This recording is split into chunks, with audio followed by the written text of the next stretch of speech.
Draco Malfoy, úžasne hopsajúci potkán. Prvá kapitola. Káva a odvar šehodžúžu. Najhorší deň v živote Draca Malfoya začal, tak ako väčšina dní začína, tým, že sa prebudil. Spiaci Grab a Goyle ako obvykle hlučne imitovali Roxfordský Express a Draco sa o 6:00 zobudil s mistou predstavou, že uviazol na nášľapnej míne. Keď sa vymotal zo svojich obliečok a spadol z postele, uvedomil si, že tomu tak asi nebude. Napadlo mu, že sa v prvom ročníku zvykol takýmto spôsobom prebúdzať veľmi často. Našťastie vyrástol, takže dopadnúť na zem netrvalo až tak dlho. Že vyrástol, bolo samozrejme šťastie, v každom prípade, pretože milostný život meter vysokého šiestáka by bol smutný, osamelý a veľmi často by šlo o milostný pomer čisto jednostranný. Pochopte, keby bol trošku nižší, mohlo by mu to byť užitočné pri metlbale. Tí najlepší metlbaloví hráči boli malí, presne ako tí ľudkovia, čo v mukovskom svete jazdia na koňoch. Hokejisti, alebo ako sa im nemlátia sa tí akousi hokejkou? Nech je tá hokejka čokoľvek. Draco svoje myšlienky prehodnotil a uvedomil si, že trpí príšerným nedostatkom kofeínu. Najradšej by si ho vstrekol rovno do žily. Som Malfoy, pomyslel si. Nočné stvorenie. Nočné stvorenia takto skoro ráno skrátka nezapnú. Dobre teda. Jediné, čo je treba, je trošičku sily vôle. Stik. V poriadku. Tak to bol možno trošku optimistický názor. Takže bokom. Draco sa statočne prepravil k miestu, kde predchádzajúci večer nechal oblečenie. Keď sa obliekol do akejsi chaotickej modernej krácie, vyšteral sa na nohy a vypotácal sa z dverí.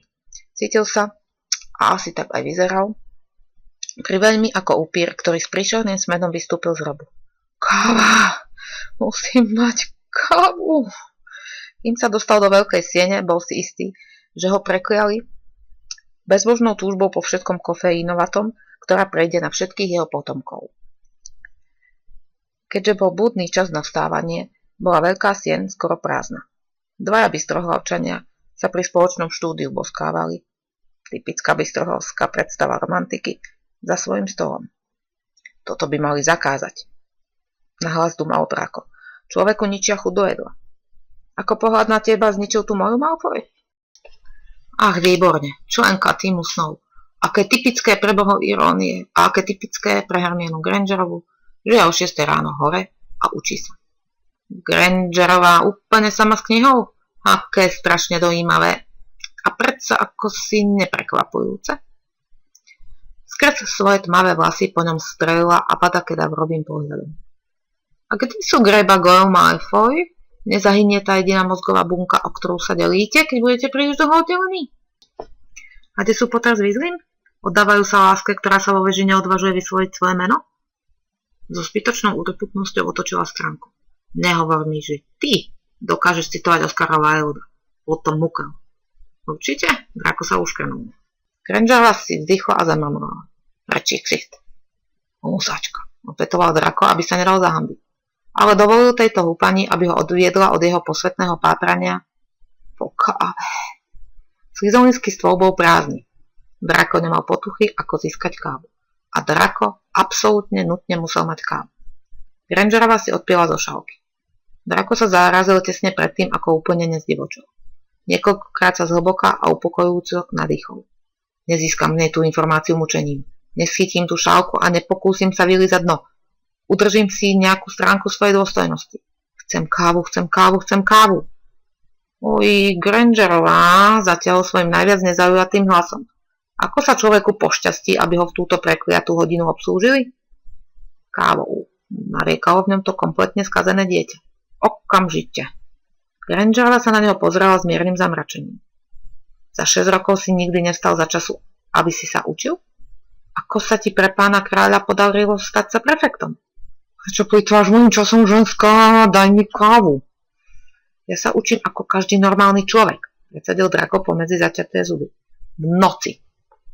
Áno, vidím, že nie si práve ranné vtáča, ohrnula nos. Si vedomý, v akom stave máš habit a vlasy?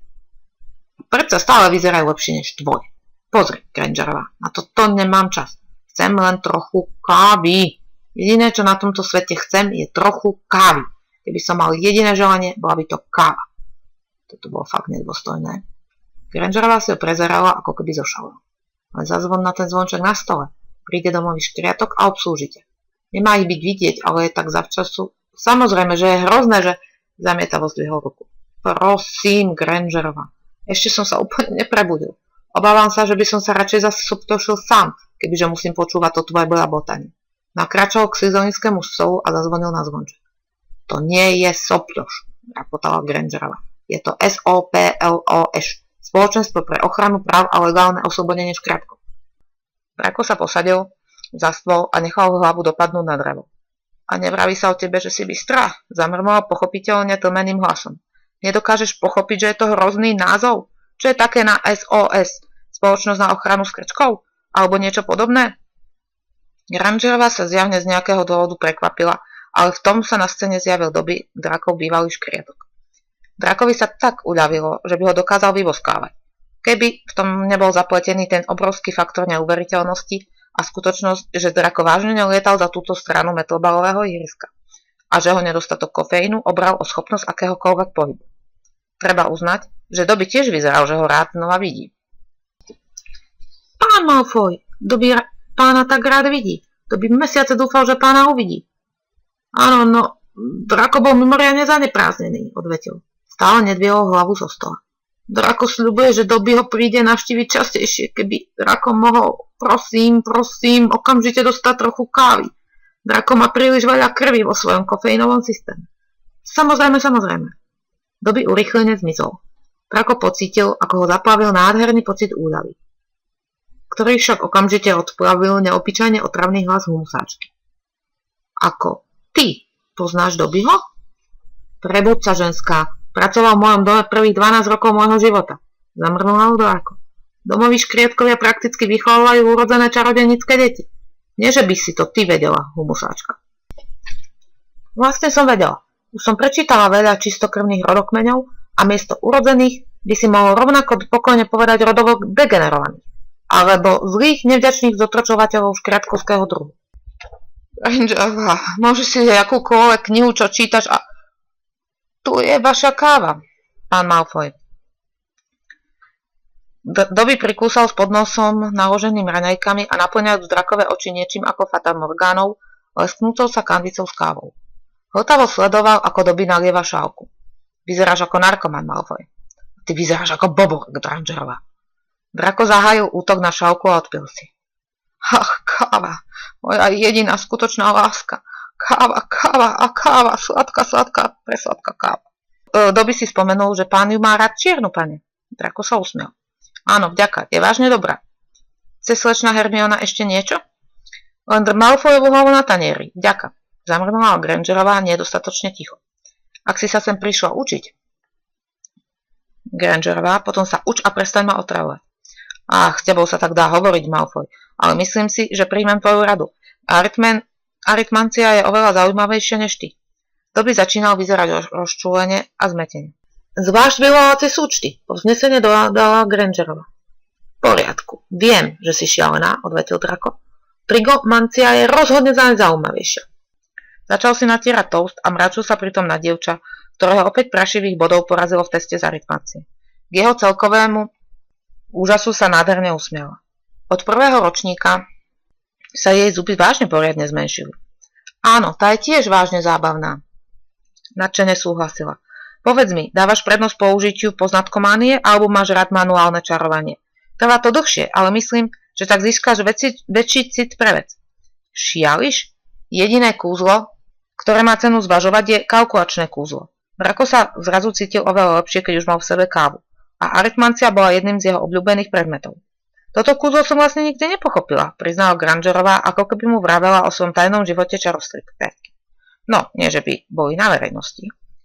Musela by si byť absolútne hlúpa, aby si ho nepochopila. Hej, počkaj, existuje jeden dôvod. Pozri, je to naprosto jednoduché. Dobby sa odkradol preč.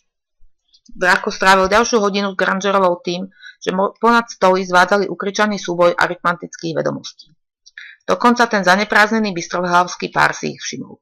Pozrite, povedal chlapec, ak sa vy dvaja chcete rozprávať, prečo si skrátka nesadnete k sebe?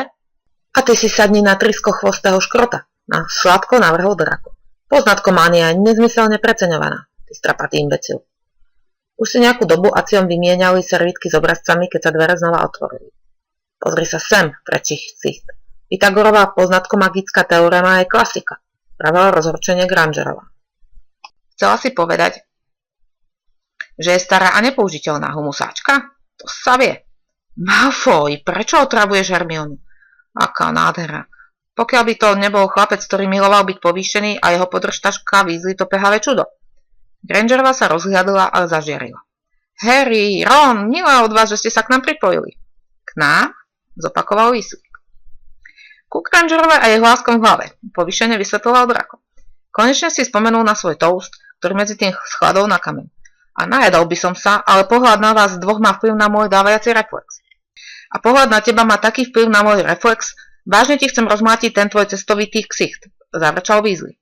Poprvé, nič som nerobil, lasičiak. A po druhé, rád by som videl, ako to skúsiš. A po tretie, čo si myslel tým cestovitý? Draco sa postavil, zvažoval šance. Dokázal by zložiť Weasleyho, náš hrašku čarodejníka, sám, ale s Potterom na dôvážok? Nechaj to byť, Ron, povedala Hermiona. Nepotrebuješ plýtvať časom na narcistických Slytherinčanov. Čo s tým má Malfoyova matka? Draco prevrátil oči a odišiel. Nie divu, že s takýmito priateľmi Grangerová občas zúfalo túži po inteligentnom rozhovore. Vliekol sa nazad do slytherinských priestorov a premýšľal, či by Grape a Goyle prijali duchovnú výzvu naučiť sa dýchať nosom. Domnieval sa, že elixíry budú po trochu podivných raňajkách uvoľnením. Nemal by ale zabúdať na zákony pána Murphyho, najväčšieho a najdepresívnejšieho írskeho čarodejníka svojej doby. Abstinujúci ír je nebezpečná vec. Mohol by začať premýšľať. Potom by mohol ovládnuť svet. Laňo šiel v zadnej lavici a uvažoval, akú najhnusnejšiu vec by mohol hodiť na Longbottomov hábit a bol príšerne osplotený medzi slimákmi a čerstvou kožou afrického hada, keď dnu nakráčal Snape. Draco mal Snape rád. Vážne mal. Ten muž bol podarený. Bol to dobrý učiteľ a sympatizoval so Slytherinčanmi proti zvyšku sveta. Pokiaľ šlo o Draka, ten chlap mal len dve chyby. Zjavný nedostatok osobnej hygieny a zjavnú PMT. Bolo ťažké posúdiť to spoza všetkých tých vlasov, ale Dracovi stavil stovku galeónov na to, že sa tomu chlapovi odporne leskli oči. Bol, celkom očividne, pripravený zabíjať. Bol šialený. Bol to nemilosrdný muž s poslaním usmrtiť.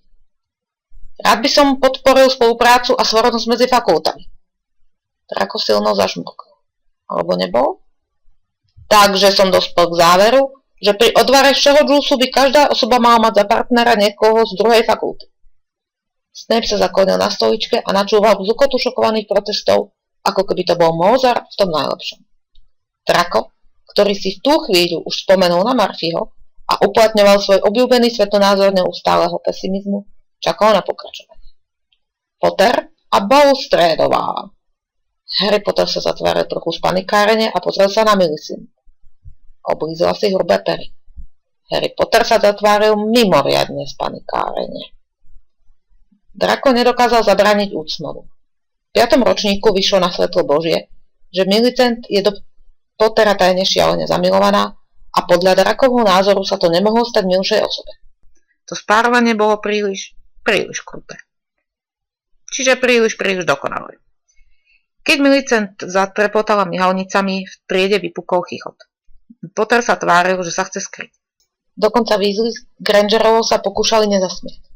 Draco sa pozrel na Grangerovú, ktorá si pchala háby do úst a pomyslel si. Ja si beriem ju. Je jedinou chrábromile s nejakým mozgom, k tomu jej pôjdem vážne na nervy, čo bude sranda, a aj. Tak sme ešte nedokončili ten rozhovor o aritmancii. Grape a Longbottom. Pane, snažíte sa spárovať všetky tajne zamilované páriky? Zaťahol Draco. Bojes Zabíniova spadol so smiechom zo stoličky. Snapeové oči sa prišmúrili. Musí to tak byť, pán Malfoy, pretože vy ste spolu s Weasleym. Ron Weasley zbedol tak, že jeho pehy svetielkovali. Draco bol zhnusený. Ale fajn, Weasleyho hrôza bola sranda a uznával, že si to trochu koleroval. Je, že by toto niekedy zniesol od nejakého iného učiteľa ako Snape. Ako vždy uhádnete naše riešne malé tajomstvá? Opýtal sa, keď sa zdalo, že Weasley trpí akútnym infarktom. A to sme si mysleli, že sme takí opatrní. Go Grangerová. Aliterácia, oznámil Draco, rozkošné. Strelil po Weasleym, ktorý bol stále paralizovaný zúrivosťou, zlovesným pohľadom. Ja k tebe nejdem, ušiači. Len tam seď a pokúšaj sa nemyslieť si žiadne katastrofálne myšlienky smerom k môjmu elixíru, prikázal Draco malfoyovským tónom, ktorému sa otroci zúfalo túžili podvoliť, nepriatelia uniknúť a dievčatá, nuž, tie len túžili. Zjavne spôsobil, že mu Weasley túžil jednu vraziť. Je to náš elixír, vyprskol. Je to moja dokonalá známka, ktorá sa dá na útek, ak to ty pokašleš. Čo zjavne bude náš osud v tejto ohromnej lotérii života, uškrnul sa Draco. Sed na zadku, ak si myslíš, že to zvládneš. Nemyslím. Weasleyovci, no páni a dámy, menej mozgových buniek než Galeónov. A to už je čo povedať. Ach áno, tak aby si vedel, Malfoy. Ron, buď ticho. Hej, zatiaľ Draco Grangerovej smerom, to som mal povedať ja. Postavila sa pred nich polovici cesty na potrebné prísady. Oči jej blízkali. Nestojí za to, pokračovala. Dobre, tak toto som povedať nemal. Naklonila sa mu nad stôl, aby sa dotkla Weasleyho intenzívne sfarbených vlasov a pozrela sa na neho s prudkou dychtivosťou, z ktorej sa k Dracomu úžasu dokázala nepovracať. Je to naprostý idiot, že sa k tebe takto chová. Že sa tak chová ku každému. Musíme len predpokladať, že ho to takto naučili a že je príliš hlúpy, alebo vo svojej podstate príliš odporný, aby to niekedy dokázal spochybniť. A nestojí za žiaden tvoj čas alebo tvoj hnev. Hej, ja som rovno tu humusáčka. Grangerové hnedé oči ani nemrkli jeho smerom. Nestojí ani za povšimnutie. Škoda, že si na to neprišla pred pár rokmi, zavolal Draco na jej zďaľujúci sa chrbát. Bolo by ma to ušetrilo jednej veľmi silnej facky do tváre. Grangerová sa neotočila. Weasley sa znova posadil so samoľúbým výrazom na tvári. Pokračuj a pokašuj ten elixír, Malfoy, povedal. Ja som náhodou v elixíroch dobrý veslíček. Nie, že by si ty niekedy zvládol nejaký elixír úspešne, to bol už tento jeden. Ten náhle samoľúbý výraz na Weasleyho tvári dráždil Draca ďalej. Bola to skoro úľava, keď sa začal mračiť, zatiaľ čo Draco pripravoval kotlík. Hej, Malfoy, chcem ti položiť jednu otázku. To nie, na večeru pri sviečkach je definitívne, Weasley. Viem, že je to geneticky vylúčené, ale nemohol by si sa pokúsiť byť menší bobec? Čo si to do pekla dnes ráno robil s Hermionou? Vykonával šialené vášnivé milovanie na diaľku. My, Malfoyovci, sme talentovaná rodinka. Weasleyho raz nemej zúrivosti bola nádherná odmena za tú odpornú predstavu, ktorej Draco sám vystupoval. Hovorili sme o škole, čarodejník Čarík.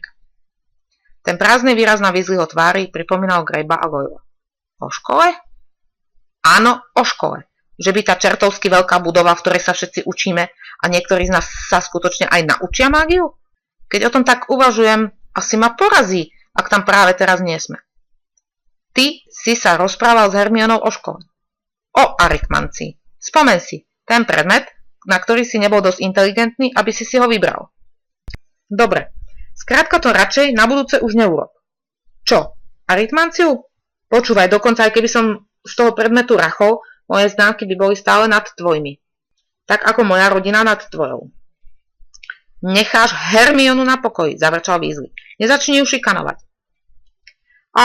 Roniček sa nám rachol. Nie je to presne to správne slovo? Povedz, Weasley, čo dostaneš, keď spojíš lasisu s bobrom? Weasley prešiel do jasnočervenej, čo bol zaujímavý kontrast k jeho príšerným vlasom. Tiež vyzeral pripravený zabíjať. Pamätajte, každý budete musieť na konci hodiny vypiť všeho džús svojho partnera, riekol Snape. Teraz Weasley vyzeral pripravený zomrieť od hnusu. Radšej sa sám zabijem. Vezmi ma so sebou, zamrmlal Draco, ale aspoň si sa prestal červenať ako hamblivá školáčka. Nie, počkaj, zas to tu je, chod do prdele Malfoy. Draco s Ronom boli príliš zaneprázdnení handrkovaním, aby si všimli, že niekto iný preklzol k ich stolu. Daj mi kúsok tej odpornej šašovskej parochne, čo nazývaš vlasmi, Weasley, dožadoval sa Draco. Ja už som ti do pohára svoje vlasy dal. Počkaj, práve som sa rozhodol, že radšej prepadnem, než aby som sa stal takým nezáživným albínom. No tak Weasley, vieš, že si vždy chcel byť bohatý, fešacký a očarujúci. No, nuž mnou. Ty by si neočaril ani bratavice na odratej ropuche, Malfoy. Draco švihol na Rona a keď Ron sklonil hlavu, aby sa mu vyhol, vytrhol mu vlasy, ktoré chcel. Čo to?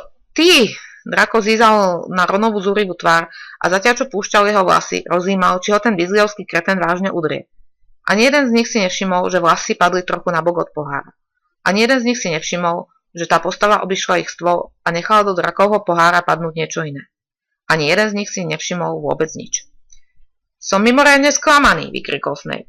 Hoci, uškrnul sa na Longbottoma, v niektorých prípadoch ma to ani neprekvapuje. Poskytol som vám zreteľné fotomagické inštrukcie, ako tieto elixíry pripraviť a ani jednému z vás sa to nepodarilo. Toľko k vašej múdrosti, slečna Grangerová. A pokiaľ ide o vás, pán Malfoy, môžem len predpokladať, že vás od vašej úlohy vyrušoval pán Weasley. To je pravda, pane, pokojne súhlasil Draco. To sú nevítanou pozornosťou. 10 bodov z Crabbromilu, vyprskol Snape. Draco sa natiahol a pomaly zývol, cítiac to nádherné vrelé nadšenie, ktoré pochádza z toho byť zákerným bastardom a byť v tom tak dobrý. Všimol si, ako po ňom Grangerova s Weasleym vrhajú smrtiace pohľady a žmurkol na nich. Weasley vyzeral na mŕtvicu a Grangerova sa na neho pozerala s štírim opovrhnutím. Potter stále vyzeral príliš otrasený svojim dostaveníčkom s Bulstredovou, aby venoval nejakú pozornosť duelu, ktorý sa odohrával naprieč miestnosťou. Ten zreteľne na smrť zdesený pohľad na Potterovej do smrti zjazvenej tvári rozptýlil Draka od faktu, že sa necíti moc dobre. Myslím, že si pred starostlivosťou o magické tvory zájdem do tej čarodejníckej miestnosti, byť na blízku Chrabromičom 2 hodiny v rade, no nie divu, že sa mi dvíha žalúdok. Si v poriadku? Zavrčal Grape, keď im Snape povedal, že všetci sú idioti, zlyhania, šmuklovia, hanba ich druhu a mali by sa stať Filčovými služobníkmi, ale pri najmenšom by vôbec nikdy nemali znova pošviniť dvere jeho podzemia. Inými slovami, plne sa venoval triede tak ako zvyčajne. Draco sa zaksichtil, ten krutý výraz, ktorý spustil reči, že Malfoyovci majú v sebe upíriu krv. Čo nebola pravda. Pravdepodobne. Zlepši sa vkladený z prostých otázok, Grape. Odsekol, panovačným štýlom striasol jeho ruku o rozmeroch lopaty a odpochodoval od neho preč, prestrkávajúc sa pri svojej ceste von zlomyselne pozad Petriu. Vážený, nie je náš úbohý Malfoyko chorý? Posmieval sa Weasley. Nájdi si Snape'a, nech ťa strčí do postele. Ja nie som na také veci, Weasley, na rozdiel od teba. Draco odkráčal, začul za sebou Grangerovej hlas. Harry, čo sa stalo? Vyzeráš trochu krehko. Dúfajme, že sa Millicent s neslušnými dotykmi pošťastilo a Potter skončí demoliáciu svätého Munga. Draco sa pokúsil neprehnúť sa v páse a vrazil na pánske záchodky tak rýchlo, ako mohol. Ten sprostý Weasley, ako sa mu v mene Božom podarilo pokašľať ten elixír? Alebo mu Grangerová nejako dokázala otraviť kávu? Ach, tie zákerné energetické nápoje. Tá bolesť bola jednoducho povedané oslepujúca. Pouzovala v streborne ľadových vlnách jeho brucho. Spotené lice sa mu lepilo na kachličky, z pernu vytriskla krv, keď do nej silno zahryzol a strhol sa, nárajúc sa do seba, snažiť sa byť taký malý, ako sa zdalo, aby uzavrel tú bolesť do klbka a vážne sa zdal byť menší. Jeho oblečenie bolo horúce a príliš ťažké. Černý habit mu škrabal o kožu a keď zapišťal, jeho oblečenie mu pripadalo príliš veľké. Počkať, zapišťal? Malfoyovci nepišťa. V tom okamihu jeho šaty pohodili. Hora čierneho habitu ho zaplavovala, dusila ho a to srbenie začínalo byť horšie ako keď mu rástla kožušina. Zase. Draco si pamätal, aké je to mať kožušinu. Ale nie je ďalšia nehoda ako s tým prekliatým profesorom Moodym pred 2 rokmi. Prosím, nie. Nie, vykrikol Draco. Až na to, že jediné, čo počul, bolo zapišťanie. Vypálil spod svojho habitu, zúfale túžbe uniknúť, dostať sa pred skôr, než ho znova niekto nechá poskakovať od pohlahy k stropu, sľubujúc pomstu ktorémukoľvek členovi týmu snov, ktorého napadlo, že by toto mohlo byť zábavné. Keď sa k nemu pritúrutila dvojica nôh. Človeka nemôžeš prebehnúť, tak buď lstivý, tak buď slizelinčan. Draco stuhol, ako keby v naprostej hroze, čo vôbec nebolo také ťažké zahrať. Keď sa tá ruka sklonila, zahryzel tak silno, že vytreskla krv. A potom utekal, zastal len z vďačnosti, že sú otvorené dvere, utekal náhle na obrovskú chodbu, uvažujúc, čo pre pána kráľa by mal teraz urobiť.